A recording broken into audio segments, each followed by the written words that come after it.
is Dominique Amara, and today's topic in this video will be finding hope in tragedy or finding hope in trials.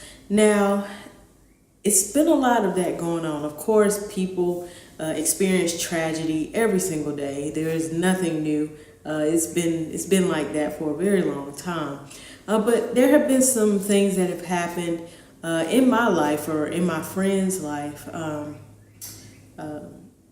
around this time, and it's been difficult to hear about some of these things and to just see other people going through really difficult times. So one situation that happened a couple of weeks ago at a home that was less than 2 miles away from where I live, there was a SWAT situation, and a man took his girlfriend's life, murdered her, and she was 9 months pregnant with their child.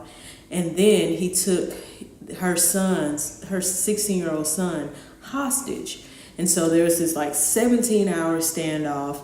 And during that time, I was at work, but on my way home, I was able to drive past the neighborhood. Of course, I couldn't drive past the house, but I was able to drive past the neighborhood, and I was just praying that he would let that 16-year-old go.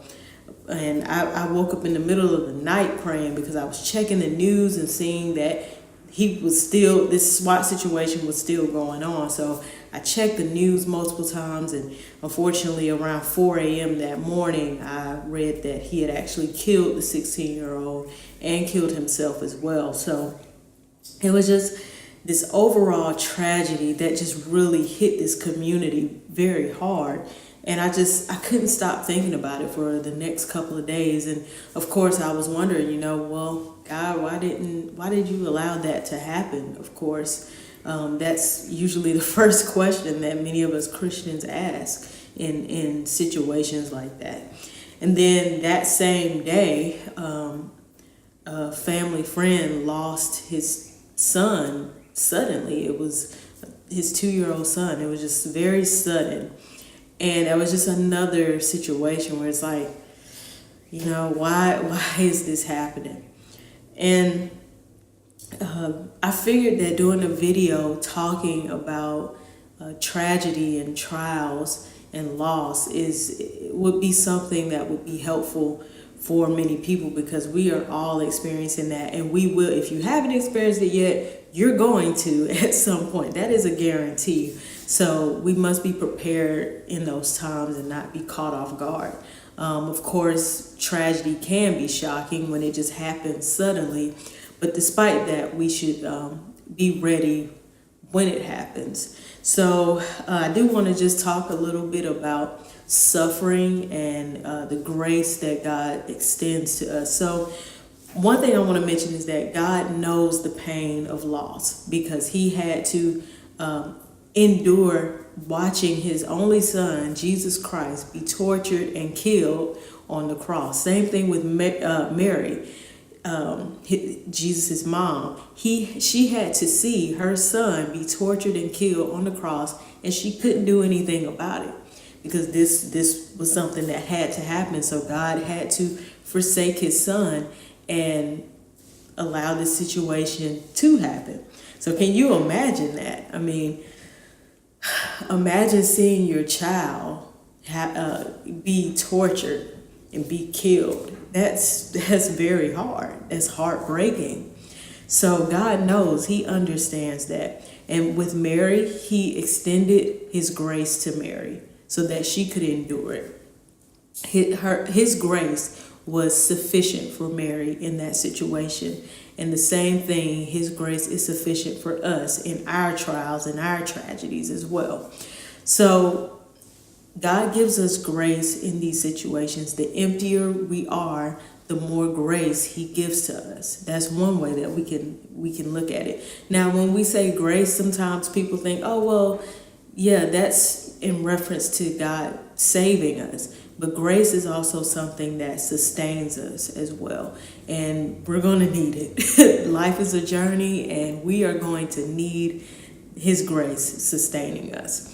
The next thing that I wanted to mention is that Jesus understands our suffering. There has been nobody on earth who has experienced temptation and trial as much as Jesus has. I mean, he has been tempted in every way possible. And yet, despite that, he did not sin. Now, I'm not trying to say that you should strive to be perfect, because that's definitely not going to happen. But just know that Jesus was tempted in every single way, and he did not sin. He did not fall to that. He knew what it was like to be looked at as crazy. His family, friends were kind of like, oh, this Jesus guy, you know. He knew what it was like to be poor and homeless. He knows every temptation. He knows. And that's one thing to remember when you're going through a trial or a temptation. Know that he knows and he understands. And when we have these situations that we go through, it's okay to ask God questions. It's okay to say, well, you know, why did this happen? I know a lot of times they say, well, never question God, but God is not afraid of your questions. And he will answer them. He will answer your questions. Like we look at in the book of Job, he went through an extreme tragedies, one after the next, and God answered his questions. You know, we know that, he said, hey, I'm God, essentially. And that's kind of the answer. Sometimes, you want some specific answer, but we have to understand that he is God and he's in control of all of this. Whether we don't like what actually happened, he's in control, and we must trust and understand and know that whatever happens, it is for a reason. What reason could it be? I don't know. That may be something you can ask God. He may give you some insight into that, but everything happens for a reason, and God is in charge. He's in control, and we must choose to trust him. We must make that intentional decision to trust him. And it's very, very hard. I can't act like it's some easy thing that I just been doing on my own and have no problems doing. It's hard. It is very hard. So that's why we must build our spiritual muscle, build our spiritual maturity, and use those trials as a way to build our spiritual maturity. So when you're going through something like that, never feel afraid or just be real, be raw in your emotion to God. God will answer your prayers, and definitely just continue to trust him in that. So I wanted to also offer you all hope in this situation. So like where would you go once you have gone through these trials, or if you're currently in a trial or dealing with a tragedy? What are some scriptures that you can go to that offer hope? Well, I have a few here, and I'm not going to get too deep into, I'm not going to read them word for word, but I'm going to give you a quick gist or summary of what it says. So Romans 5:3-5 essentially says that hope will not put us to shame. Hope will not disappoint us. 2 Corinthians 4:16-18 essentially says that we must have hope in what is unseen. What is unseen is eternal. That's very hard to do when everything that you see is tragedy. Everything around you is falling apart. Well, 2 Corinthians 4:16-18 says, have hope in the unseen. We must trust and have hope in what is eternal. Revelation 21:4 says that one day there will be no more pain, no sorrow, no grief, no more death. And we must keep that reality, that fact in our hearts and in our minds as we travel life, as we go through these difficult situations. Because as I have stated many times, we will go through it, whether we like it or not.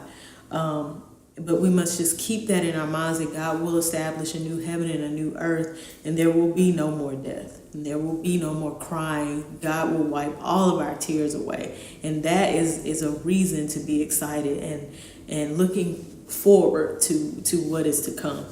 And lastly, James chapter 1, verses 2 through 4, which essentially says that we must count it all joy when we experience trials of various kinds, because these trials, these temptations are building up steadfastness in us. All of these trials are building spiritual maturity and giving us the push to continue on. So hopefully this talk has been helpful and encouraging. Sometimes I feel like I don't really know exactly what to say that would be perfect, that just make you feel so much better, because I don't think there's anything you can say that can really just make you feel better instantly. But just keep the faith, stay trusting in God, and understand that He knows and He understands. Now, I want to also give you guys a few song recommendations. I don't know if this is your style of music, I don't know, but it's really some really good songs with some nice lyrics. I would recommend Home by Chris Tomlin. I would recommend Blessed Be Your Name by Matt Redman, and He Knows by Jeremy Camp. I'll put a link in the description a link for each song, so you can check them out on YouTube or Spotify, whichever one I post. So hopefully this has been a good video for you to think about and ponder some of the situations that you may be going through, and hopefully it'll be encouraging to you. If you like this video, please like and subscribe and share with those who may be going through something. Thank you so much, and have a wonderful day.